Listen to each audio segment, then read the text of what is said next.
오늘 이 본문은 우리가 너무 잘 아는 본문입니다. 두 아들이 있었는데 작은 아들이 아버지에게 아버지의 재산 중에서 자기 몫을 미리 달라고 했죠. 아버지가 죽으면 나에게 돌아오게 될 그 돈을 미리 달라 이렇게 했습니다.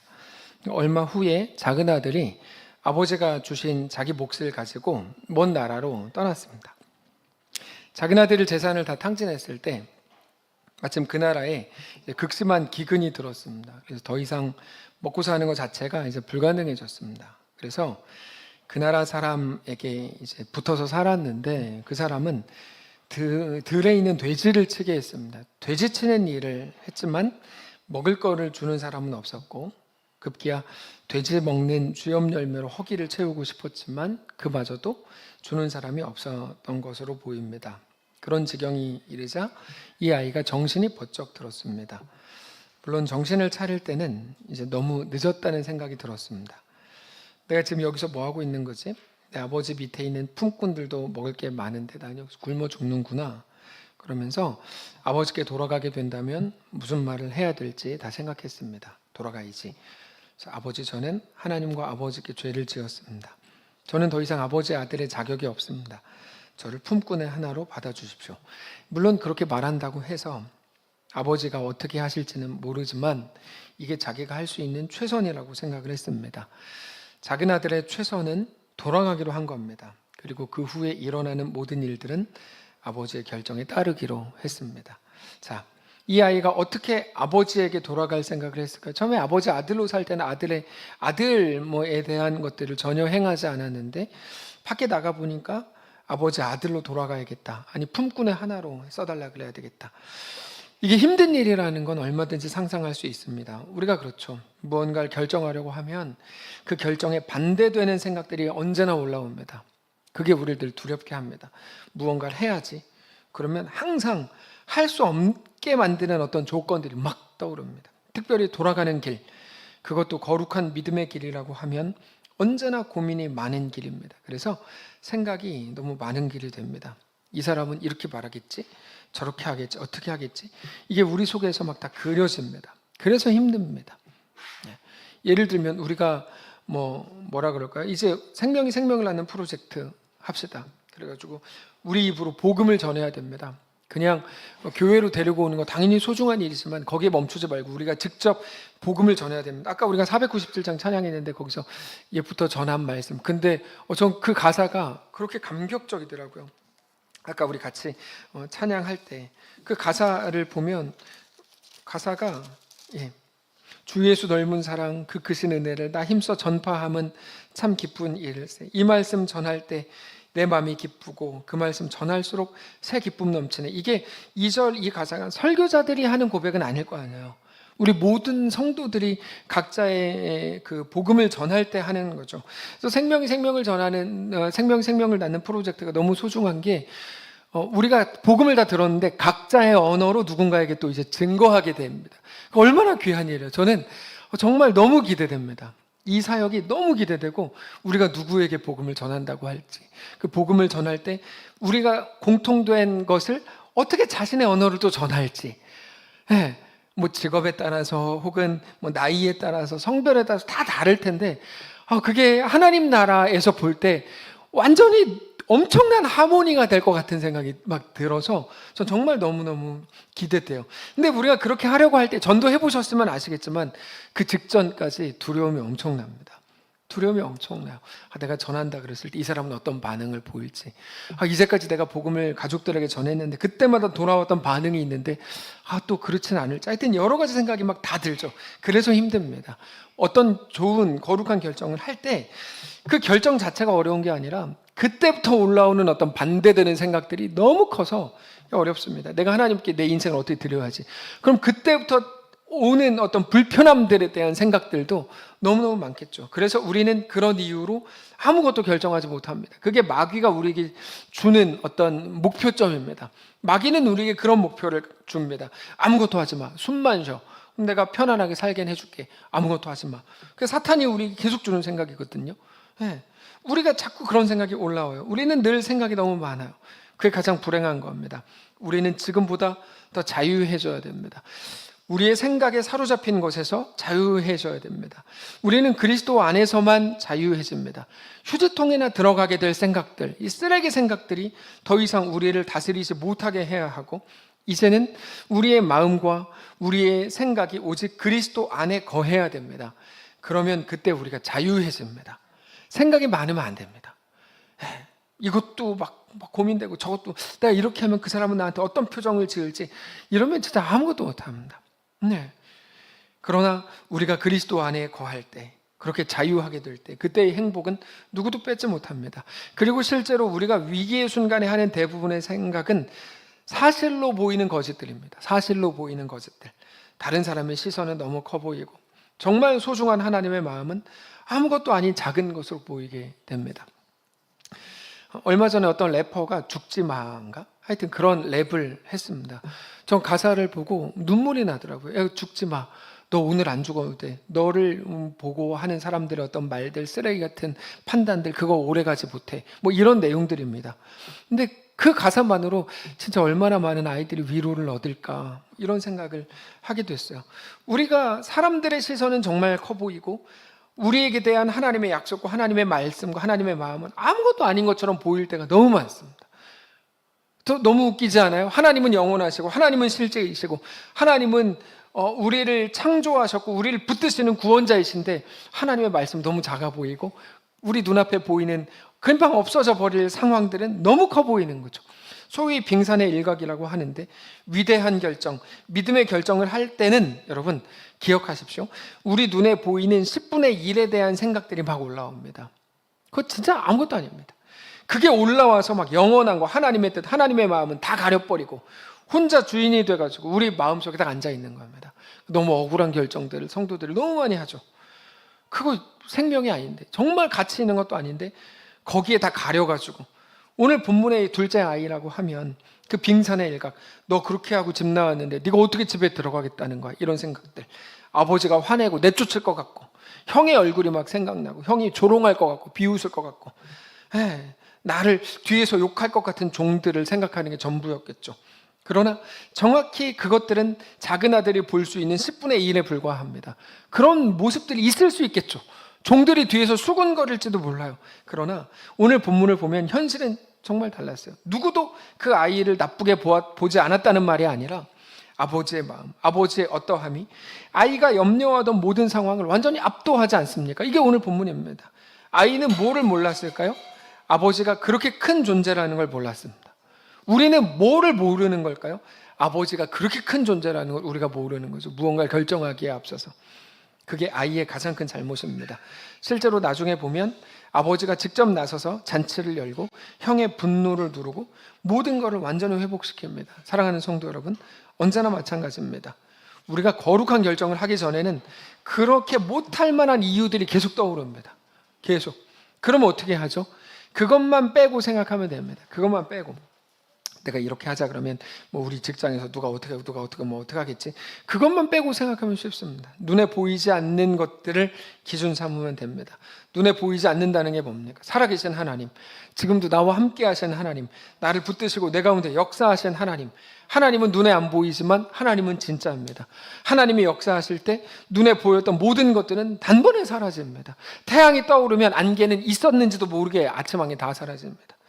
다윗이 처음에 골리앗 만났을 때 골리앗이 하나님을 모욕하는 말을 듣고 마음속에서 열불이 났습니다. 근데 그때 골리앗 앞에 다윗만 있었던 건 아니에요. 그 골리앗의 이야기를 사울 왕도 들었고 형들도 들었고 모든 군인들 다 들었어요. 근데 다윗만이 거룩한 분노를 느끼면서 싸우겠다고 말합니다. 그때 다윗의 형인 엘리압이 뭐라 그러냐면 빙산의 일각을 말해줘요.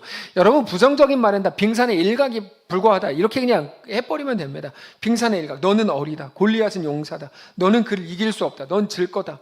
그 말이 진짜였지만, 진짜인 줄 알았지만 다윗이 골리앗 앞에 나서는 순간 엘리압은 그새로 사라집니다. 실체가 나타나면 허상은 자연스럽게 사라집니다. 결국에 허세로 가득한 세상에서 실체이신 우리 하나님을 붙드는 연습, 그 연습이 우리를 살게 합니다. 하나님을 계속 묵상하라고 말하는 게 그것 때문입니다. 하나님이 누구신지 생각하고 또 생각하고 깊이 묵상하면 우리 앞에 빙산의 일각 전부로 보였던 그런 것들이 사실 싹 눈녹듯 사라지죠. 위대한 결정, 믿음의 결정은 우리의 똑똑함과 빠릿빠릿한 상황 판단으로 하게 되는 게 아닙니다. 믿음의 결정은 오직 하나님을 깊이 묵상할 때 비로소 가능해집니다. 하나님이 함께 하심이 우리의 결정의 유일한 근거가 되어야 합니다. 눈에 보이지 않는 하나님을 바라보면서 하나님께 맡기면서 내 자리에서, 아니 내 생각에서 발을 떼는 거, 그게 시작입니다. 그게 장학부의 사역이어야 합니다. 장학부라고 세워놓으니까 저 사람들만 하는 거, 절대 그렇지 않습니다. 우리 모두의 사역이죠. 오늘 본문에서 작은 아들이 집으로 돌아갈 수 있었던 가장 큰 이유가 뭡니까? 자기 생각에서 발을 떼었기 때문입니다. 생각에 머물러 있으면 안 되고 항상 생각에서 발을 떼는 겁니다. 자기 생각을 훌훌 털고 일어나는 겁니다. 내 생각에 나를 맡기지 않고 하나님의 계심과 붙드심과 이끄심에 나를 맡기기로 하는 것. 결국에 우리는 우리 스스로가 대단한 결정을 하고 이루어가야 한다고 생각하지만 그렇지 않습니다. 우리는 단지 무엇을 선택할지를 결정할 뿐인데, 이 결정이 웃기죠. 무언가를 결정하는 게 아니에요. 뭐를 선택할지를 결정하는 건데, 우리 생각과 우리 감정이 아니라 오직 하나님의 완전하심, 하나님이 누구신지, 어떻게 행해 오셨는지, 나는 누군지, 하나님은 나를 어떻게 사랑하셨는지를 깊이 생각하고 그 하나님을 오늘 내 주인으로 인정하는 거, 그게 오늘 우리가 할 일입니다. 그게 전부입니다. 그리스도인들이 할 일. 사랑하는 성도 여러분, 그 신앙을 가져야 됩니다. 눈에 보이는 것들, 내 감정과 내 기분과 내 계획과 내 추측에 나를 맡기는 게 아니라 하나님께 나를 내어 맡기는 것. 이거 잘 안 됩니다. 사람들과 대화하시다 보면 이것만큼 어려운 게 없다고 생각할 만큼 정말 어렵습니다. 근데 그렇게 하셔야 됩니다. 그때 우리는 비로소 하나님 앞에 온전히 설 수 있기 때문입니다. 우리가 믿음의 결정을 하려고 할 때 언제나 우리 마음속에 여러 가지 생각이 들죠. 그러나 그때마다 모든 생각들을 내려놓고 무슨 생각을 해야 됩니까? 하나님이 누구신지, 복음은 뭔지. 근데 잘 보면 주변 사람들과 대화하다가 이런 말을 해주는 사람이 없어요.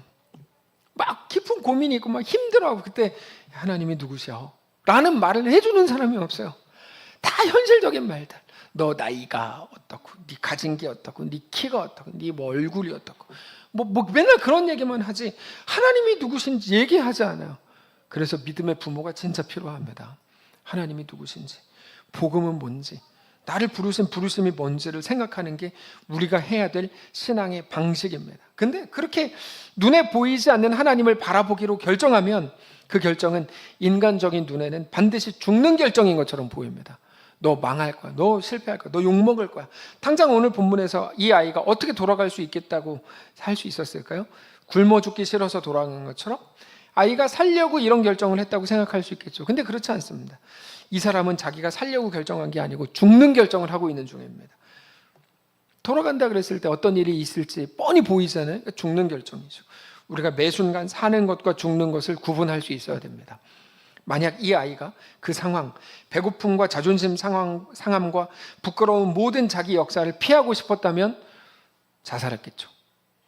당연히 그랬겠죠. 목숨을 끊는 행동이야말로 가장 편한 길이라고 사탄이 속삭이니까, 그 말에 엄청 많이 속으니까. 근데 여러분, 자살하면 제일 편해라고 누구도 말할 수 없어요. 왜냐하면 자살해서 성공한 사람은 다 죽었거든요. 그러니까 이게 얼마나 악한 사탄 짓인지 몰라요. 인터넷 카페 이런데 뭐 어떻게 하면 어떻게 죽으면 편해요. 그것만큼 진짜 거짓말로 꽉 찬 사탄 짓이 없어요. 사탄 그 자살을 종용하는 거, 여러분 정말 세상에 가장 나쁜 짓입니다.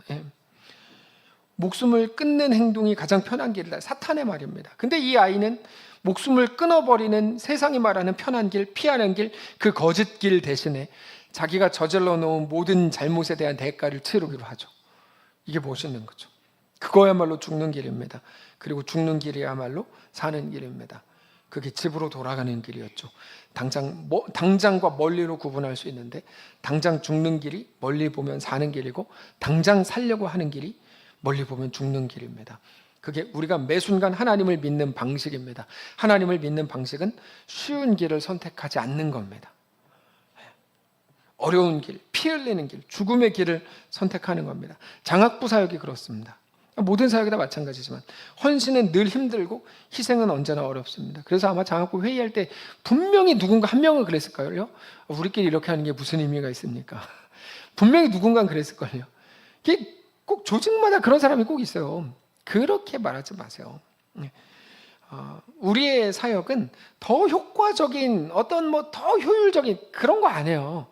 뭡니까? 내가 죽는 거예요. 그냥 내가 죽고 하나님의 뜻이 내 속에서 사는 거. 효율 따지고 그러려면 정부로 가세요. 정부로 가세요. 교회 사역은 그렇게 하는 게 아니에요. 네. 십자가 지지 않고 하나님의 일을 감당할 수가 없습니다. 이게 말이 됩니까? 하나님의 방식은 언제나 십자가인데 어떻게 왜 더 효율적이고 더 쉽고 말이 안 되는 거 아닙니까? 이거는 헌신은 늘 힘들고 희생은 언제나 어렵습니다. 피 흘림이 없이는 생명을 낳을 수가 없습니다.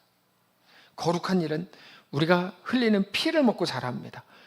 이게 다 성경 표현입니다. 그게 십자가입니다. 다음 세대를 위해 장학금을 내놓는 일, 그리고 만만치 않은 일입니다. 자기 아이들을 위해서는 누구라도 다 내놓습니다. 그러려고 돈 법니다. 그러나 나와 관계없는 아이들을 위해서 내가 번 돈을 내놓는 것 그 자체로 피 흘리는 일입니다. 우리는 우리의 모든 인생 속에서 당장 죽는 길을 선택해야 합니다. 그게 우리 영혼이 사는 길이기 때문입니다. 하나님은 우리가 믿음으로 죽음의 길을 선택할 때 비로소 우리가 살아나게 하시는 시스템으로 우리를 이끄신다는 걸 기억하셔야 됩니다. 더 좋은 길 그런 거 없습니다. 그건 잔머리 속에서나 있죠. 그런 건 없습니다. 내가 죽는 길을 통해서만 우리를 살리십니다. 어떻게 가능할까? 오직 하나님을 깊이 묵상하면 가능합니다. 우리의 의지나 우리 실력으로 안 됩니다. 하나님 앞에 나아가서 묵상할 때 하나님이 우리에게 그렇게 해. 죽어도 괜찮아. 그래야 살아. 라고 말씀하십니다. 여러분 이건 정말 우리 모두에게 다 한 번쯤 있는 경험이실 거예요. 하나님 내가 이 결정을 하기 너무 어려운데 해도 될까요? 내 속에서 계속 하지 마. 네가 왜 그렇게 예루살렘으로 가면 환란과 박해가 널 기다린다고 하는데 깊이 묵상할 때 근데 하나님 우리에게 마음속에 주세요. 그렇게 해도 돼. 괜찮아. 너 안 죽어. 죽어도 돼. 그래야 살아라고 말씀하시죠. 그러면서 이제는 정말 그렇게 피 흘리기로 결정해 볼 수 있게 되는 거죠. 죽어도 안 죽을 것 같은 거야. 죽으면 살 것 같은 거야. 그래서 우리가 전도여행 같은 때 식사 대접해 주세요 이렇게 막 하고 그러면 꼭 연락이 누구한테 오냐면 정말 힘드신 분들이 저분이 이걸 한다고? 그래서 이제 감동이 생기는 거죠. 눈에 보이는 모든 것들을 무시하고 하나님 한 분 바라보고 세상에 대해 죽기로 하면 그러면 살게 된다고 성경이 말씀합니다. 오늘 본문에 나오는 작은 아들이 한 게 바로 그겁니다. 그래서 집으로 돌아가게 된 겁니다. 그래서 오늘 본문을 돌아온 탕자 이야기라고 하면 저는 아주 불쾌합니다.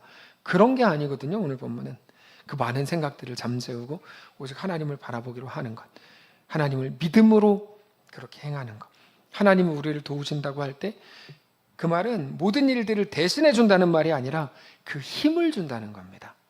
잘 정리하세요. 하나님 나를 도와주세요라고 할 때 우리는 그냥 다 알아서 죽여주고 알아서 쉽게 해주고 길을 넓혀주고 기대하잖아요. 근데 하나님 그렇게 일하시지 않고 그 좁은 길, 협착한 길을 걸을 수 있는 힘을 주신다는 거예요. 그러니까 그 길을 걸어야 되는 거죠.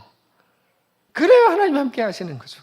그렇게 해, 괜찮아. 내가 너와 함께 할게 라고 말씀해 주시고 우리는 그 말씀, 그 약속을 가지고 담대하게 신자로 사는 겁니다. 여호수아가 하나님의 뜻을 감당할 힘과 용기가 없었습니다. 그래서 기도했어요. 그때 하나님 뭐라 그러셨어요? 내가 너에게 명령한 게 아니냐? 강하고 담대하라. 두려워하지 말고 놀라지 말라. 네가 어디로 가든지 너의 하나님 여호와가 너와 함께 하시느니라라고 말씀을 하셨어요. 너 그거 내가 문제 없애줄게 라고 하시지 않고 너 그 문제 내가 명령한 거 아니냐? 내가 할 수 있다고 말하지 않았냐? 너 해라 라고 말씀하셨어요. 하나님의 뜻 앞에서 고민하며 기도할 때 하나님이 이 말씀을 주세요. 이 약속은 사업 아이템을 찾고 있는 사람들한테 주시는 말씀은 아니에요. 어떻게 하면 어려운 일을 더 쉽게 할까? 적게 일하고 더 많은 돈을 벌까요? 하나님 나에게 가르쳐 주십시오. 내가 너에게 명령한 게 아니냐? 이렇게 가는 게 아니에요. 피 흘리기를 각오하고 작정했는데 하나님의 요구가 뭔지 알고 있는데 너무 두렵고 불안하고 여러 가지 생각이 드는 사람에게 주시는 말씀이에요. 한마디로 하면 내가 있으니까 낭떠러지처럼 보이는 것도 괜찮아. 떨어져. 내가 있으니까 죽는 길로 가. 내가 너를 붙들어 줄 거야. 이렇게 말씀하시는 거예요. 기도원이 어떻게 해야 될지 몰라서 정확하게 말하면 어떻게 해야 될지 알아서가 정확한 말입니다. 우리가 진짜 재밌는 말들을 자주 쓰시는데 뭐냐면 내가 진짜 어떻게 해야 될지 모르겠어요, 이 말. 그건 거짓말이에요. 왜냐면 그는 어떻게 해야 될지 알거든요. 날 용기가 안 난단 말이에요. 내가 어떻게 해야 될지 알겠어요. 좀 사람이 솔직하게라도 얘기하세요. 근데 많은 사람들 막 어떻게 해야 될지 내가 진짜 모르겠어요. 이건 뻥입니다. 어떻게 해야 될지 알아서, 하나님의 뜻을 기도하니 뭔지 알아서, 근데 용기가 안 나고 고민이 되고, 하나님의 뜻을 모르면 상관없는데 아는데 용기는 안 나고, 그래서 하나님을 깊이 묵상하고 하나님께 나아갈 때 하나님 뭐라고 말씀하셨는 줄 아세요? 두려워하지 말라, 겁내지 말라, 이렇게 말씀하셨어요. 이 말씀은 하나님을 따르기로 한 사람들에게만 주시는 약속의 말씀입니다. 신앙은 언제나 그렇게 갑니다. 여기 투자하면 돈 번다? 여러분, 그거는 신앙이랑은 상관없는 거예요. 삼성전자 많이 올랐죠? 김용욱 장로님 축하드립니다. 근데 여러분 이거는 97%. 근데 이제 여러분 이거는 그 말씀은 근데 소액을 넣으셨어. 좀 많이 넣으셨어요. 다른 말 하지 않을게. 여러분, 근데 이거는 우리가 하나님과 거래하겠다고 할 때 하나님 우리에게 주시는 그거와는 다른 거예요. 신앙은 요즘은 다 복받는 방법, 더 잘 되는 방법을 찾으려고 하나님의 기독교의 하나님을 이용합니다. 그건 하나님과 거래하겠다는 건데 하나님은 그들에게 역사하시지 않아요. 그건 하나님을 우습게 여기는 일입니다. 기도 열심히 해서 어려움 없애고 문제 없애고 모든 일을 쉽게 하기 위해서 하나님의 능력을 구한다? 그거는 그럴 수 있지만 사실은 온전한 방법은 아닙니다. 다만 죽는 결정을 할 수 있도록 이끄시는 게 성령의 은혜고, 우리 그리스도인들은 그때 사는 겁니다. 그게 십자가의 길입니다. 죽으신 길, 죽음으로 사신 길, 죽음으로 우리 모두를 살리신 그 길, 그게 성공으로 가는 길이 아니라 그 길이 우리 길이라는 말입니다. 오전에 나누었죠. 비로소 그리스도인들라 불리기 시작했다. 하나님 우리에게 대해 기대하시고 요구하시고 기다렸던 거. 그래서 오늘 본문에서 작은 아들이 모든 행동을 다 잘못했지만 딱 하나 잘한 게 있다면 스스로 자살 안 한 겁니다. 이 아들 목숨을 끊지 않았다는 게 무슨 말이냐면 피하지 않겠다는 거고 맞서겠다는 거거든요. 그러게 네가 왜 아버지 재산까지 뭐 유산까지 미리 땡겨받아서 그래. 여러분, 이거는 진짜 모르는 사람들이 하는 소리입니다. 그렇게 시작한 게 우리 모두의 인생이기 때문에 그렇게 하지 않았다면 이라는 건 성립되지를 않아요. 오늘 본문에서 그가 아버지의 재산을 땡겨받지 않았다면 성립될 수가 없는 말이에요. 이미 그렇게 시작을 한 건데, 그리고 자기가 만든 최악의 조건들, 이거를 이때 어떻게 하겠냐는 거거든요. 이런 말들 자주 하죠. 죽을 용기를 가지고 살아라. 그 아이는 그거 하나 잘했습니다. 근데 그 하나의 행동이 모든 걸 다 바로잡습니다. 아버지가 달려와서 목을 안고 입을 맞추고 손에 가락지를 끼우고 신발을 신기고 살찐 송아지를 잡고 온 동네에 잔치를 벌이는 것으로 아들 되면 회복을 선포해 주세요. 돌아가기만 하면 어떻게 합니까? 아버지가 알아서 하십니다. 하나님, 내가 진짜 그 결정을 못 하겠어요. 그 결정을 하기로만 하면 하나님이 알아서 하십니다. 태국행 비행기를 끊기만 하면 하나님이 뭐 알아서 하시는 것과 마찬가지입니다. 아버지의 주도로. 여러분, 문제는 우리가 일으키는데 모든 회복은 아버지의 주도로 이루어집니다. 이 이야기를 기억하십시오. 작은 아들이 자기를 위한 결정을 했을 때 점점 죽어갔다. 자기가 하나님 앞에서 죽는 결정을 할 때 이 아이는 결국 살게 됐다. 이게 누가복음 15장입니다. 오늘 본문은 매우 단순합니다. 작은 아들을 봐라. 그가 살려고 할 때 죽었다. 반대로 그가 자기를 포기하고 기꺼이 죽을 때 그는 살았다. 특별히 우리가 생각하는 조건들, 세상에서 배운 좋은 거라고 배운 조건들은 우리를 살릴 수가 없다. 누가복음 15장. 우리가 그토록 갖고 싶었고 간절히 기도해서 얻으려고 했던 좋은 조건들은 우리를 살릴 수가 없다. 누가복음 15장. 하나님의 함께 하심만이 우리를 살게 하는 유일한 열매가 된다. 누가복음 15장. 저희 집에서 배를 심었습니다. 근데 옆집 박노식 집사님 장학부장이니까 박노식 집사님 집에서도 배를 심었어요. 근데 우리 집 배는 너무 맛없는 돌배가 조금 열렸어요. 박노식 집사님 집에는 참배가 막 주렁주렁 열렸어요. 그래서 제가 어떻게 한 거냐고 물어봤어요. 어떻게 한 거예요? 알려주세요. 그랬더니 집사님께서, 목사님, 맛있는 배는 이렇게 해야 돼요. 연평균 11도에서 16도의 따뜻한 기후에서 시작을 하시고 3-4번의 꽃을 남기는 적과 열매 속기와 25cm 이상의 재배 간격 유지가 핵심입니다. 그리고 거름은 질소질 비료를 줄이시고 유기물 함량이 높은 퇴비와 칼륨 성분을 적절히 활용하셔야 돼요. 특히 볏짚이나 톱밥을 섞은 소똥거름, 우분이 토양 물리성을 개선하고 당도를 높이는 데 우수해요. 저한테 말씀을 해주셨어요. 제미나이를 통해서. 제가 몇 년을 그렇게 말씀하신 대로 다 따라서 했어요. 그 결과 어떻게 되는 줄 아세요? 저희 집에 엄청나게 많은 돌배가 주렁주렁 열렸어요. 돌배씨 뭐가 문제일까요 이게? 맛있는 배를 따려면 맛있는 배를 심어야죠. 여러분, 우리가 가진 좋은 조건들을 가지고 최선을 다하고 하나님의 은혜를 더하면 뭐 된다고요? 그게 어떻게 돼요 그게? 돌배 심었는데 어떻게 되냐고 그게. 우리가 가진 가능성들이 우리를 어떻게 만듭니까? 돌배만 더 주렁주렁 만드는 거예요. 뭔가를 가진 것 같은데 더 문제가 생기고 더 됐는데 그것 때문에 더 심각한 문제가 되는 거예요. 아까 오전 정치인들 말씀대로 정치인들한테 돈과 권력이 더 많이 가면 더 많이 못되게 하고 더 교활하고 더 나쁜 짓들을 자기들만을 위해 쓸 거 아닙니까? 우리와 다르지 않죠. 우리가 어떻게 해야 될까요? 하나님이 우리의 왕이신 거, 우리 전부이신 것을 알아야죠. 하나님 안에서만 최고의 것들을 맺을 수 있습니다.